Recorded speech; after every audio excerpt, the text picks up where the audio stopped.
eu queria, em primeiro lugar, né, contextualizar essa história de pensões. Porque, na verdade, essa lei, né, aí vocês podem discorrer, aí entra a especialidade de vocês, a nova especialidade que é o direito à nova vida, que vocês já estão aí há algum tempo. Mas essa lei, aí quem quiser responde, a gente comenta, eu quero que fique uma coisa bem bate-papo. Essa lei, na verdade, a Lei 3765 de 1960, de maio de 1960, ela não contemplava só as filhas de militares, né? Como é que era isso daí? Eu posso começar? Pô, fica à vontade, Zé, Bem, tá contigo.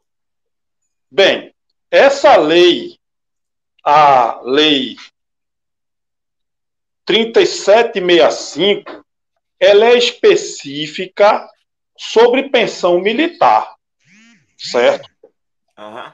Agora, essa questão de pensão não é uma coisa que é prerrogativa tão somente da família militar, da profissão militar. Exatamente. Existem leis que também conferem pensões aos dependentes de outros profissionais.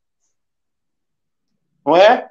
Eu acho que o doutor Sérgio ele pode traçar um paralelo entre a Previdência Social e o sistema de proteção do Exército, que vai ser muito importante para a gente se ambientar no tema, e ele vai inserir nessa contextualização a questão da pensão militar. Doutor Sérgio, fique à vontade.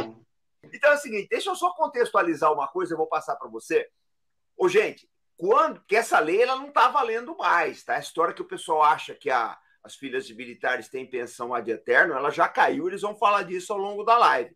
Mas vocês têm que olhar que em 1960, quando essa lei foi aprovada e teve uma lei que também que contemplava as filhas de alguns funcionários civis, quando isso aconteceu, nós tínhamos um outro Brasil. A situação da mulher era muito difícil, principalmente filhas de funcionários que eram transferidos. Você imagina o que é?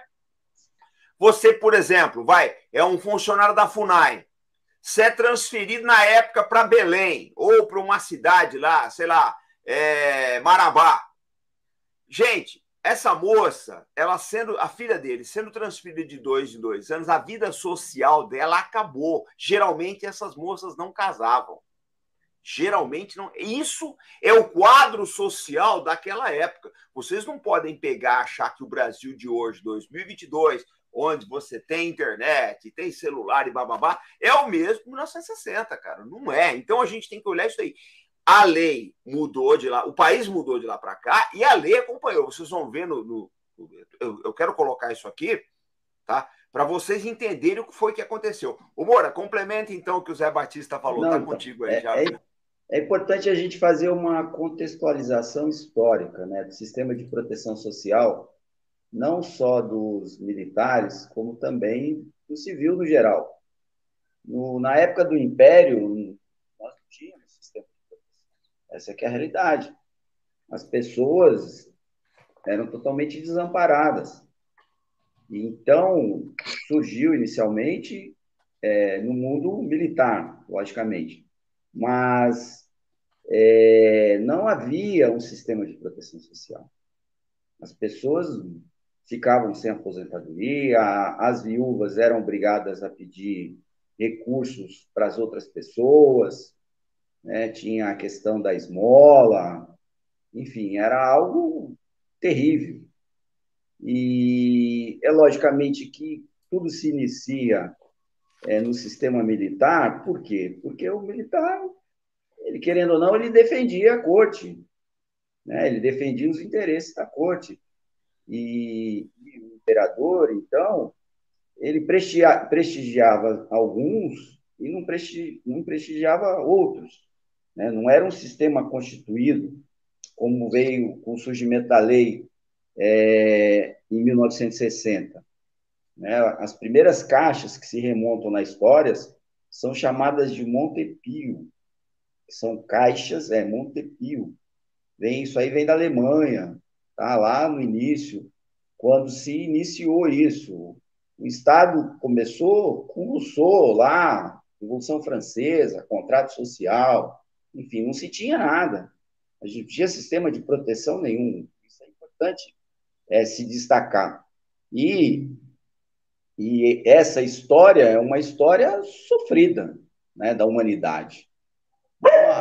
A história no Exército iniciou com esses montepios que, primeiramente, se iniciou na Marinha, né, na década de 1870, 1700 e pouco, foi quando se começou isso, a se falar nisso, a tentar se conseguir uma proteção para essas viúvas.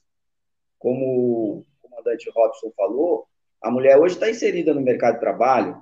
Por que hoje a gente tem uma reforma, tanto na Emenda Constitucional 103, quanto na Lei 13.954, que alterou a Lei de 60, uma reforma estritamente, praticamente, baseada nas pensões militares?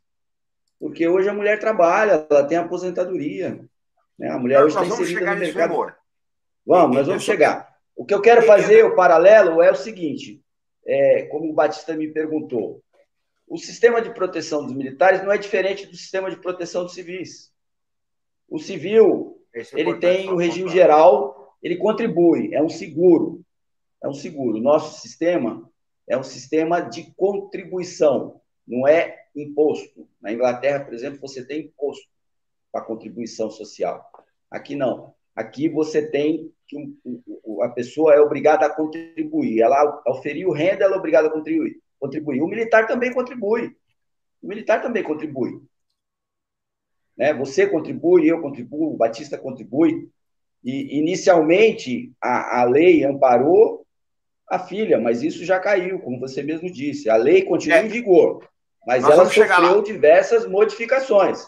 Entendeu? Beleza. Mas o sistema protetivo do regime geral, ele protege o doente, que é o auxílio-doença, ele protege o inválido, que é uma aposentadoria por invalidez, ele protege o idoso, né? Eu vou até no final fazer um paralelo aqui, que nós teremos problema no futuro. Por quê? Porque hoje a molecada é PJ. Você vai ter um problema social com o Brasil aí daqui 30, 40 anos, porque você não vai ter contribuições, entendeu? E essas pessoas vão envelhecer. E hoje elas são praticamente PJ. Eu tenho 2 filhos, os 2 são PJ. Agora, só um minutinho. Entende? Eu vou passar para o Zé, que eu quero fazer uma pergunta para ele, que é importante para os nossos inscritos aqui. O Zé Batista, eu quero saber o seguinte: quem é que tinha direito, quem é que tem direito efetivamente às pensões? Porque o pessoal pensa que é só filha de militares. Na verdade, não é. Quem é que vence pensão e até que idade? Como é que funciona isso daí? Bem, a pensão militar, ela está inserida no sistema de proteção social dos militares federais, dos militares das Forças Armadas, da Marinha, do Exército e da Aeronáutica. A Lei 3765, ela trata especificamente sobre as pensões militares. E o seu artigo 7º traz o rol dos habilitáveis.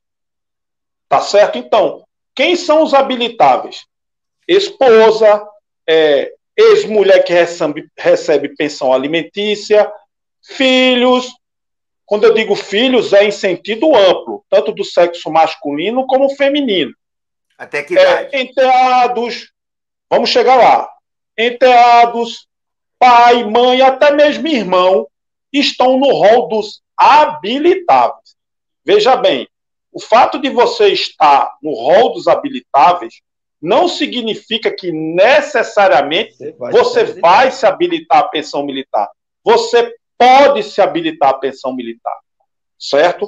Então, não é só a filha que está incluída no rol dos dependentes dos habilitados, não é? Apesar da nossa live ela ter um viés específico para a situação da filha, tendo em vista a famigerada, entre aspas, pensão vitalícia da filha, que a gente vai esclarecer algumas falácias que existem a esse respeito.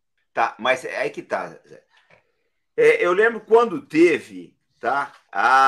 Quando a gente mudou isso daí, foi na medida provisória 2215 de agosto de 2021. Eu lembro disso porque eu estava na ativa e eu lembro que eu assinei lá, eu desisti, se eu tivesse filha mulher aí, de receber essa pensão para ela. O que foi que mudou na 2215, que muita gente na vida civil não tem conhecimento, e alterou efetivamente, acabou esse negócio de pensão vitalícia para filhas de militares. Eu queria que você explicasse essa mudança aí, você ou o Moro explicasse essa mudança aqui para os nossos inscritos. Só um minutinho. Eu posso explicar. Pessoal, vamos dar o like, vamos compartilhar o canal, vamos ajudar, porque essa live aqui, primeiro, ela esclarece o público, que eu acho que uma das coisas mais importantes é o espírito de trabalho do nosso canal.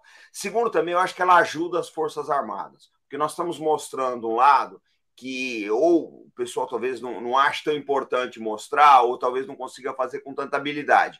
Mas a gente quer mostrar que isso aí é uma falácia, isso é lenda, a lei mudou completamente.